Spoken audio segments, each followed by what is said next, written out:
So guys, जैसा कि हमने पिछले एपिसोड में देखा कि शियाओ मरने वाला था, इसीलिए उसने अपनी सुप्रीम बोन निकाल कर किनाओ को दे दी थी। उसके बाद शियाओ की लाश एक ट्री के नीचे रखी हुई थी, जहां 5 एलिमेंट बढ़ ने आकर रीग्रो घास की एक बूंद डाली थी, जिसकी वजह से वहाँ फिर से घास ग्रो हो रही थी। ये देखकर सभी को लग रहा था कि शियाओ भी फिर से जिंदा हो सकता है। अब हम देखते हैं कि शी पैलेस में अपर रियल्म से 3 फरमान आते हैं, जो शी पैलेस के लोगों से कहते हैं कि तुम लोगों ने अपर रियल्म के गॉड को मारकर उनका अपमान किया है, इसीलिए वो तुमसे बदला जरूर लेंगे। मगर अपर रियल्म के गॉड ने डिसाइड किया है कि वो तुम सब लोगों को जीने का एक और मौका देंगे, लेकिन उसके बदले तुम्हें अपर रियल्म की वॉइड भट्टी को वापस करना होगा। ऐसा करने से अपर रियल्म के गॉड तुम्हारे सभी पाप को माफ कर देंगे।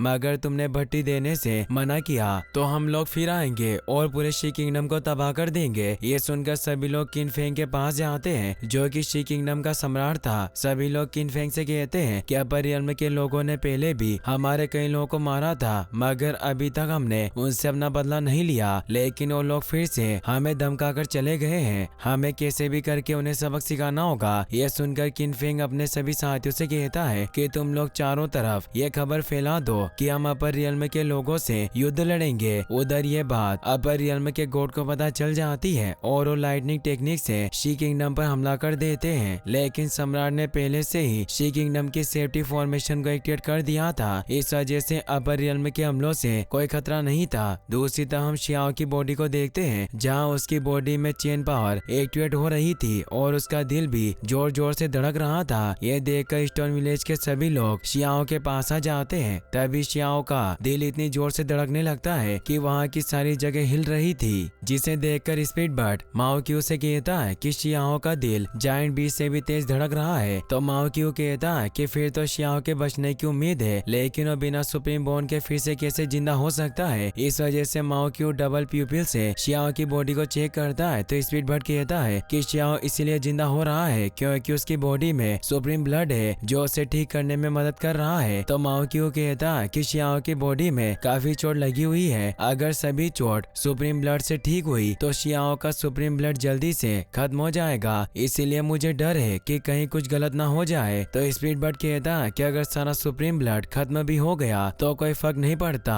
क्योंकि सुप्रीम ब्लड के खत्म होने की वजह से शियाओ को एक बार फिर से जीने का मौका मिलेगा। तभी शियाओ की बॉडी में से एक तेज रोशनी निकलती है, जिसे देखकर यून फेंग शियाओ की तरफ बढ़ते हैं, क्योंकि उन्हें लग रहा था कि शियाओ फिर से जिंदा हो गया है। लेकिन तभी माओ क्यू और स्पीड बट मिलकर यून फेंग को शियाओ की तरफ बढ़ने से रोकते हैं और उनके ऊपर एक सेफ्टी फॉर्मेशन एक्टिवेट करते हैं, क्योंकि उन्हें पता था कि शियाओ के अंदर से जो पावर निकल रही है वो ब्लास्ट होने वाली है। तभी वो पावर ब्लास्ट होती है और स्पीड बट की वजह से यून फेंग बच जाते हैं। वहीं शियाओ की बॉडी जमीन से थोड़ी ऊपर तैरने लगती है और उसके आसपास अभी भी चेन पावर एक्टिवेट होती है, जो कि सुप्रीम बोन के ब्लड की पावर थी, जिसे देखकर माओ क्यू स्पीड बट को बताता है कि शियाओ के अंदर अल्टीमेट बोन रूट थे, जिसे शियाओ ने मरने से पहले बोन और ब्लड से सील कर दिया था। इसी वजह से बिना सुप्रीम बोन की मदद से भी शियाओ जिंदा हो सकता है। तभी सभी लोग देखते हैं कि शियाओ की बॉडी का सुप्रीम ब्लड एक जगह इकट्ठा होकर सुप्रीम बोन बना रहा है। यह देखकर यून फेंग शियाओ के पास जाते हैं और उसका हाथ पकड़कर उसे होश में लाने की कोशिश करते हैं। यह देखकर माओ क्यू और स्पीड बट भी शियाओ के पास जाते हैं। शियाओ को देखकर स्पीड बट माओ क्यू से कहता है कि शियाओ की चोट पूरी तरह से ठीक हो गई है, लेकिन वो फिर भी होश में क्यों नहीं आया। यह सुनकर माओ क्यू जोर से चिल्लाकर शियाओ को उठाने की कोशिश करता है। वही शियाओ अपने ड्रीम वर्ल्ड में होता है, जहां उसे अपनी कुछ पुरानी यादें याद आती है और बाहर से जो लोग उसे जगाने की कोशिश कर रहे थे वो भी शियाओ को सुनाई दे रही थी। तभी शियाओ की बॉडी में कुछ मूवमेंट होती है और उसकी सारी ट्रेजर ट्रिक उसके अंदर आ जाती है और फिर से एक रोशनी निकलती है, जिसे देखना सभी के लिए मुश्किल हो रहा था। लेकिन जैसे लाइट कम होती है सभी को शियाओ फिर से पहले की तरह जिंदा खड़ा दिखाई देता है, लेकिन वो अभी भी पूरी तरह से ठीक नहीं हुआ था। सभी लोग शियाओ को जिंदा देखकर बहुत खुश होते हैं। तो शियाओ सभी लोगों से कहता है कि मरने के बाद भी मैंने आप सभी लोगों को बहुत मिस किया।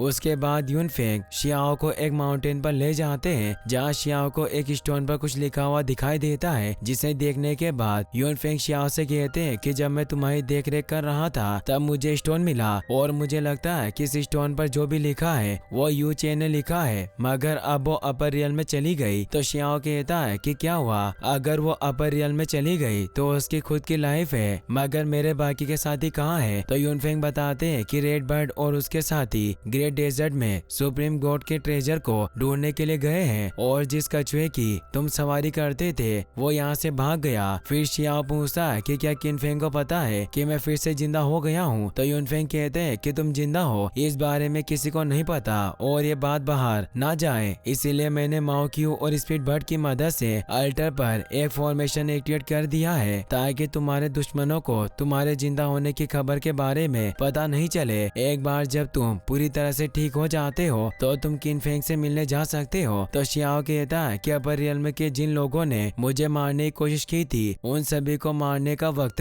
आ गया है। दूसरी तरफ अपर रियल्म के गॉड शी किंगडम के लोगों से कहते हैं कि तुम लोगों ने मेरी बात ना मानकर बहुत बड़ी गलती की है, इसकी सजा तुम लोगों को जरूर मिलेगी। और अपर रियल्म के गॉड शी किंगडम के फॉर्मेशन को तोड़ने के लिए फ्लेम यानी आग के बर्नर का इस्तेमाल करते हैं, जिसे देखकर शी किंगडम के सभी लोग वहाँ से भागने लगते हैं क्योंकि उन्हें पता था कि अपर रियल्म के गॉड फॉर्मेशन को तोड़ देंगे, क्योंकि अपर रियल्म के गॉड ने कई बार शी किंगडम के फॉर्मेशन को तोड़ दिया था। वहीं अपर रियल्म के गॉड लेजर अटैक की मदद से फॉर्मेशन को तोड़ने की कोशिश करते हैं। यह देखकर किनफेंग अपने साथियों के साथ मिलकर फॉर्मेशन को स्ट्रॉन्ग करने की कोशिश करता है, लेकिन वो फिर भी फॉर्मेशन को स्ट्रॉन्ग नहीं कर पा रहा था। इसीलिए वो शी किंगडम की ड्रैगन सील को एक्टिवेट करता है जो कि अपर गॉड के हमले को डिस्ट्रॉय कर देती है। फिर किनफेंग जियो से पूछता है कि क्या हमारे पूर्वजों से तुम्हारी कोई बातचीत हुई? तो जियो कहता है कि मैंने उनसे कनेक्ट होने की बहुत कोशिश की लेकिन मैं उनसे नहीं जुड़ सका और न ही उनकी तरफ से कोई जवाब आया। तभी अपर रियल्म के God bar bar she kingdom के फॉर्मेशन को तोड़ने के लिए हमले कर रहे थे। इस बात से किनफेंग को काफी गुस्सा आता है, मगर फॉर्मेशन को टूटने से नहीं बचा पा रहा था, इसीलिए वो खुद उनसे लड़ने के लिए जाता है। यह देखकर जियो किनफेंग से कहता है कि अपर रियल्म के गॉड के साथ एक नया मास्टर और है जो काफी पावरफुल है, इसीलिए आपको आगे लड़ने के लिए नहीं जाना चाहिए। तो किनफेंग कहता है कि मैंने शियाओ से प्रॉमिस किया था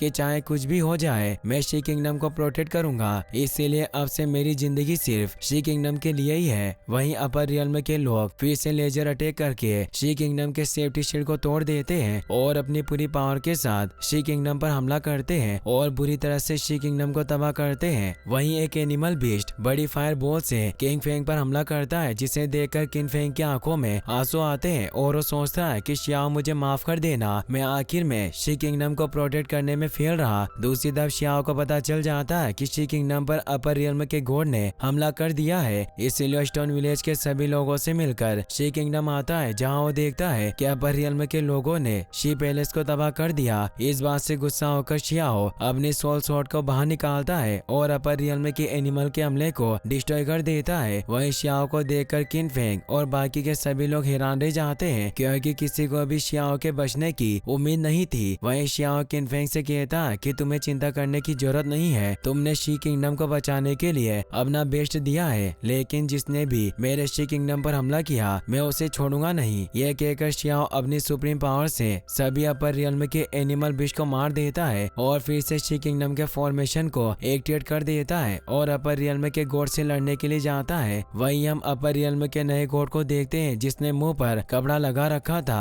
वो शियाओ को मारने के लिए पर्पल बैरियर को एक्टिवेट करता है और उससे शियाओ को घेर लेता है। ये देखकर शियाओ से कहता है कि पेड़ पर लगे कीड़े पेड़ को हिलाना चाहते हैं, तुम उन कीड़ों की तरह ही मूर्ख हो। ये कहकर शियाओ अपने डिवाइन फॉर्मेशन हैंड को एक्टिवेट करता है और उसकी पावर से शियाओ पूरे पर्पल बैरियर के साथ अपर रियल्म के गॉड को भी खींच लेता है और उसे हाथ से मसल कर मार देता है। और इसी के साथ ये एपिसोड यहीं पर खत्म हो जाता है। गाइस, अगर आपको ये वीडियो अच्छा लगा हो तो इस वीडियो को लाइक करने के साथ साथ चैनल को सब्सक्राइब जरूर कर लें। Thanks for watching.